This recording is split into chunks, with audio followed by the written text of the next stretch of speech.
Good morning, pre-calculus. Today's lesson is going to be to use the dot product to find and solve work problems. You'll see what I mean on the next slides. Here's your warm-up. Go ahead and try that first. Go ahead and pause your recording now.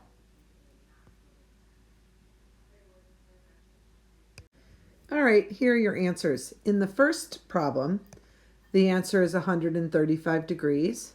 Take a look at the calculation using the dot product on top, dividing by the product of the magnitudes, and you get 135 degrees. On the bottom one, you're doing the same calculation, and this one is 150.1 degrees. Note, both of the cosine of the angles are negative, which gives you angles that are obtuse. The follow-up question says, are the vectors parallel, orthogonal, or neither? Now that we already found the angle, this question is really easy. The answer is neither, because the angles are not 0, 90, or 180 degrees. All right, so now to our lesson. We are going to calculate the work done by using a constant force to move an object from a point A to point B. Now, the basic formula for this, if force is applied along the line of motion, see this note here, so they're in the exact same direction at the same angle, you can just multiply their two magnitudes. Pretty straightforward. But if the force is instead applied at an angle to the direction of motion, so some different angle, take a look at this picture here, he's pushing kind of up and over, then we have to do a different calculation. And we can just use the dot product of the two vectors, the force vector, dot product, with the distance vector. Note, work comes in two calculation units. One is foot-pounds, so distance in feet, force in pounds, or something called a joule, which represents force in newtons and distance in meters. Now, there's another way to do it instead of the dot product, and it takes advantage of this when the force is applied not along the same line of motion. And that formula is here. You can take work can be calculated by multiplying the magnitude of the force being applied times the magnitude of the distance the object is being moved times the cosine of the difference of the angle between them. I'm going to use both this formula and this formula on the next page, and of course you can use the one that you like better for any of the future problems. Okay, in this problem, the girl's pulling a wagon with a force of 50 pounds. She's going to move the wagon 100 feet along the ground, but the handle makes an angle of 30 degrees with the ground. That means she's not applying the force up along the line of motion. As a result, we can't just multiply our force of 50 pounds times our 100 feet to get the amount of work required. So I'm going to calculate this two different ways, and you can use your choice of formulas. The first way, I'm going to use the dot product. Work equals the force being applied vector dot product with the distance vector. So the work equals, well, I guess first I should write down the two vectors. So we have the force vector, which is 50 pounds of force at an angle of 30 degrees, I plus sine of 30 degrees j, since these angles should be in standard position. And our distance vector or movement vector is our distance of 100 feet. And this is at an angle of 0 degrees I plus 0 degrees j. If we turn these into their component forms, the force vector becomes 25 root 3 I plus 25j. Recall that the cosine of 30 is root 3 over 2, and the sine of 30 is 1/2. The distance vector or movement vector, since the cosine of 0 degrees is 1 and the sine of 0 degrees is 0, we end up with just 100 I plus 0j. Now over here I can apply the dot product.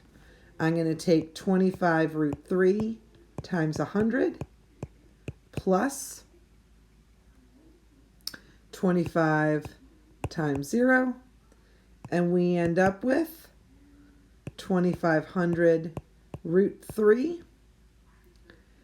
And this is foot because we moved feet, and pounds because we had 50 pounds of force. And if I just want to find the decimal equivalent, it's 4,330.1 foot-pounds. All right, why don't you pause it here, and then I'm going to erase this material and do it another way. Okay, the other way to calculate work is to take the magnitude of the force times the magnitude of the distance times the cosine of the angle between them. So in this case, it's pretty easy. The magnitude of the force is 50 pounds. The distance is 100 feet. And the angle between them, since the wagon is moving at 0 degrees and the handle's at 30 degrees, is 30 degrees. So it's times the cosine of 30 degrees. And you'll note we better get the same answer.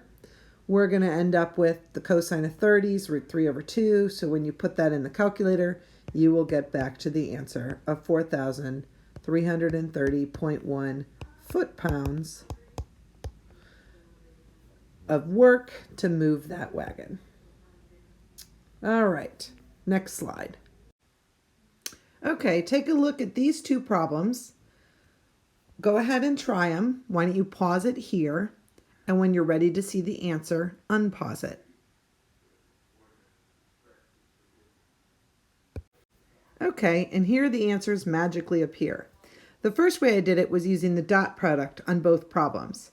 So note that the force is a 25-degree force, and it's our 40 Newton force at 25 degrees, and the distance is 20 meters at a 15 degree incline. So when you go through and calculate your I and J components and then do the dot product, you get 787.8 joules.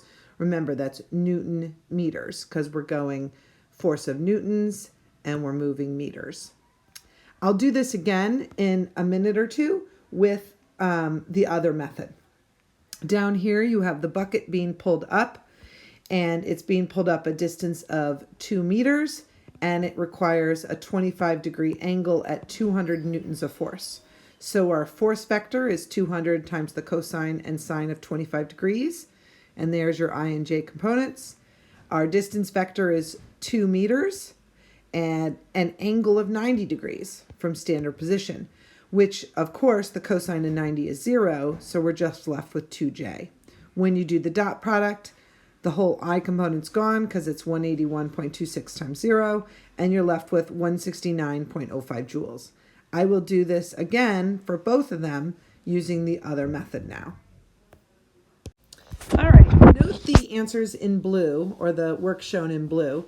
You can see this is using the other formula, which takes the magnitude of the force times the magnitude of the distance, or the 20 meters, times the cosine of the angle's difference. So 25 minus 15 is 10 degrees. And you get the same answer. A lot easier if you remember to just take the difference in the angles. Likewise, on the second problem, we have 200 newtons of force to pull that bucket, 2 meters. And the difference in the two angles is the 90 degrees minus 25 degrees. And you get 65 degrees, and there is our work in Newton meters or joules. On the next page, you're just going to do one problem that's a good review problem on some older material. Here is the last problem in the lesson, just a good review problem. Go ahead and pause it here, and when you are done trying it, you can unpause it, and there will be the answer. Okay. Here's your answers. So what we do is we write force 1 as a vector, 8.8 newtons and an angle in standard position of 12 degrees. And I actually plotted kind of an illustration of that vector here. Vector force 2 as a vector is 13.2 newtons. This one's 272 degrees from standard position. So if we think about that, standard position here all the way around to due south is 270. So I drew it maybe a little wider than it would be. It would probably be closer to straight down. And the addition of these two vectors gives you the resultant vector, which you can see here in green. It's kind of helpful to have a picture of which way this is going so that when you're done with turning these two vectors into their component forms and adding like terms together, we get my 9.07i minus 11.36j. Note, that's a fourth quadrant vector. It's going over 9.07 and down 11.36. So you can see I went over more and less down in my picture, but if I had done this angle more directly south, it would have come out better. But then what you can do is you find the magnitude of the resultant vector by taking the square root of 9.07 squared plus 11.36 squared, and you get 14.5 newtons, same unit of force that we had before. And then we use tangent or inverse tangent of negative 11.36 over 9.07 to get negative 51.4 degrees. Remember, the inverse tangent will return only first and fourth quadrant. But we do want to write that in standard position. So add 360 to this, and we get 308.6. Great review problem for your quiz, your next assessment. Hope you all enjoyed this video. Talk to you later.